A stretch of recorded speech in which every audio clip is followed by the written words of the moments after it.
اور اس عمل کے ساتھ میں نے محسوس کیا کہ دشمن اپنی چال میں ناکام ہو رہا ہے اور میری دھوتی کشش شکل سے نکل آئی ہے۔ میں آج تک شیدے کو صرف قرادیہ ہی سمجھتا تھا، مجھے علم نہیں تھا کہ وہ اتنا بڑا سائنسدان بھی ہے۔ مگر مجھے اس نے یہ بتا کر اپنی عزت خود ہی خاک میں ملا دی کہ کوئی بڑا مسئلہ نہیں تھا، صرف دھوتی کا کنارہ سائیکل کے چین میں پھنس گیا تھا۔ اس کا کچومر یوں ہوا تھا جیسے کسی مضبوط دانتوں والے نے اسے بری طرح چبایا ہو۔ اگلے روز مجھے ایک ضروری کام کے لیے باہر جانا تھا، مگر میں نے محسوس کیا کہ گزشتہ روز کی تھکن سے سائیکل کا جسم چور چور ہے۔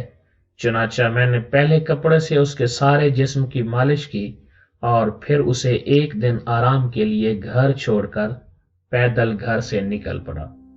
میں نے گھر والوں کو سختی سے تاکید کی کہ وہ اس پری وش کے آرام میں خلل نہ ڈالیں اور بچوں کو اس کی پہنچ سے دور رکھیں، کیونکہ مجھے خدشہ تھا کہ محلے کے بچے اسے تنگ کریں گے۔ اس خدشے کی وجہ یہ تھی کہ جس روز میں سائیکل کو لے کر گھر آیا تھا، بچے اس انمول سواری کو بہت حیرت سے دیکھ رہے تھے۔ وہ اس سواری کی نوعیت کے حوالے سے آپس میں شرطیں لگا رہے تھے۔ ان میں سے ایک بچہ واضح تھا کہ یہ چاند گاڑی ہے، اور مجھے بعد میں پتا چلا کہ وہ بچہ یہ شرط جیت گیا تھا۔ بہرحال میں شام کو گھر لوٹا تو میں نے دیکھا کہ سائیکل کا سانس پھولا ہوا تھا۔ معلوم کیا تو پتا چلا کہ بچے سارا دن اس کے ساتھ چھیڑ خانی کرتے رہے ہیں۔ میں بچوں پر ناراض تھا اور گھر والے سائیکل سے نالاں تھے۔ ان کا کہنا تھا کہ بچوں کی چھیڑ چھاڑ کے دوران اس عفیفہ نے اتنا واویلا کیا کہ اس کی مسلسل چوں چاں سے گھر والے کیلولا نہ کر سکے۔ یہ ایک ناخوشگوار واقعہ تھا، مگر میں صبر کے علاوہ کیا کر سکتا تھا؟ تب میں نے یہ فیصلہ کیا کہ میں اس جانے جگر کو ہر دم اپنے ساتھ رکھوں گا تاکہ اسے کسی بھی طرف سے کوئی آزار نہ پہنچے۔ اس کے بعد میں نے اسے اس کے آخری سانس تک اپنے ساتھ رکھا، مگر ہر روز کوئی نہ کوئی انوکھا واقعہ ضرور ہوا۔ مثلاً ایک دن گھر سے باہر قدم رکھتے ہی میں نے محسوس کیا کہ اس کے دونوں ٹائروں میں ہوا نہیں ہے۔ میں ان میں ہوا بھروانے کے لیے سائیکلوں کی دکان پر گیا، مگر اس بدبخت دکاندار نے معائنے کے بعد بتایا کہ اس کے دونوں ٹائروں کے تمام پنکچر اکٹھے ہوئے ہیں اور یوں تقریباً 19 پنکچر دوبارہ لگوانا پڑیں گے۔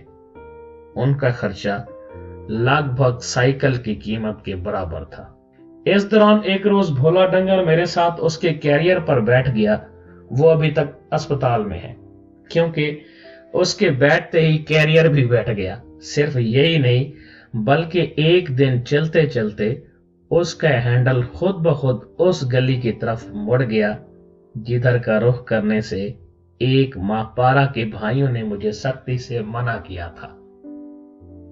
اس کے بعد وہی ہوا جو ہونا تھا، یعنی ابھی تک ڈبل اینٹ گرم کر کے اس سے اپنے دکھتے بدن کو سیکنے میں مشغول ہوں۔ میں یہ سب کچھ برداشت کر رہا تھا، مگر ایک روز میں اس فیصلے پر پہنچا کہ اس کے وصال سے ہجر بہتر ہے۔ ہوا یوں کہ گھر سے نکلتے ہی ایک جگہ معمولی سی چڑھائی آئی۔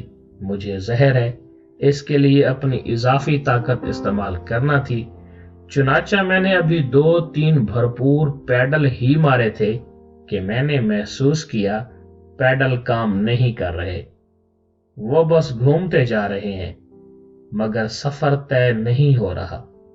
مجھے بعد میں پتا چلا کہ یہ صورتحال اس وقت پیش آتی ہے جب کسی سائیکل کے کتے فیل ہو جاتے ہیں۔ سائیکل کے کتے فیل ہو گئے تھے اور اب وہ چڑھائی چڑھنے کی بجائے سرپٹ پیچھے کو بھاگتی جا رہی تھی۔ یہ میری اس سے الوداعی ملاقات تھی۔